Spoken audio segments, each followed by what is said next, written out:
তো hello friends, আবারও সরকারি কর্মীদের জন্য একটি বড় আপডেট। তো ভিডিওটি শুরু করার আগে আপনি যদি আমাদের চ্যানেলের নতুন দর্শক হয়ে থাকেন এবং চ্যানেলকে সাবস্ক্রাইব না করে থাকেন তো অবশ্যই চ্যানেলকে সাবস্ক্রাইব করবেন এবং আমাদের পাশে থাকবেন। তো ভিডিওটি শুরু করা যাক। তো প্রথমে দেখেন, মাসের 1 তারিখে আর মিলবে না বেতন। রাজ্য সরকারি কর্মীদের জন্য নয়া নিয়ম জারি, মাথায় বাজ। আর মাসের 1 তারিখে বেতন পাবেন না সরকারি কর্মচারীরা। রাজ্যের মুখ্যমন্ত্রীর দাবির পর এই নিয়ে শঙ্কা দেখা দিয়েছে।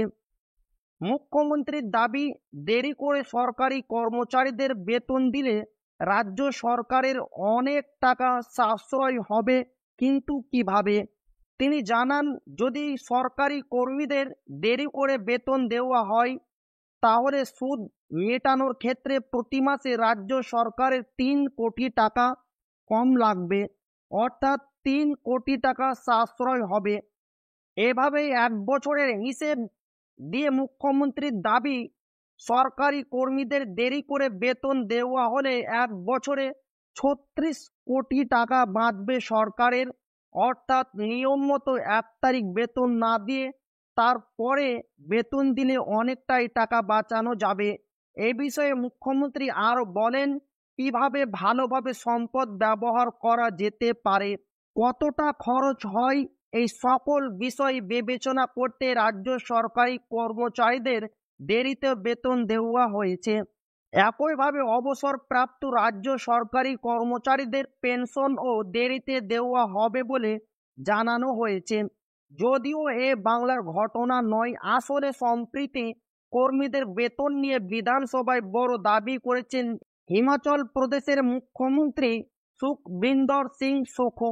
তার কথায় 1 তারিখ বেতন দেওয়ায় 7.5% সুদের হারে বাজার থেকে টাকা ধার নিতে হয়। যদি দেরিতে বেতন দেওয়া হয় তাহলে সুদ বাবদ যে টাকা দিতে হয় তার থেকে প্রতি মাসে 3 কোটি করে বাঁচানো যাবে। বছরে যা হবে 36 কোটি। সে রাজ্যের সরকার তরফে আরও জানানো হয়েছে, প্রতি মাসের সরকারি কর্মীদের বেতন দিতে 1200 কোটি টাকা খরচ হয়।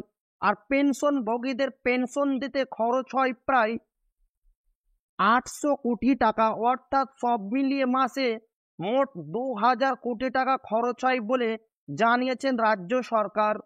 মুখ্যমন্ত্রী জানিয়েছেন, এবার থেকে রাজ্যের সরকারি কর্মীদের বেতন দেওয়া হবে মাসের 5 তারিখ আর পেনশনভোগীদের পেনশন দেওয়া হবে মাসের 10 তারিখ। তো ভিডিওটি ভালো লাগলে অবশ্যই আপনার বন্ধুদের শেয়ার করবেন যাতে তাদেরও উপকার হয়। আর আপনি যদি এখনো আমাদের চ্যানেলকে সাবস্ক্রাইব না করে থাকেন তো অবশ্যই চ্যানেলকে সাবস্ক্রাইব করবেন এবং আমাদের পাশে থাকবেন। তো আবারও দেখা হবে একটি নতুন ভিডিওতে।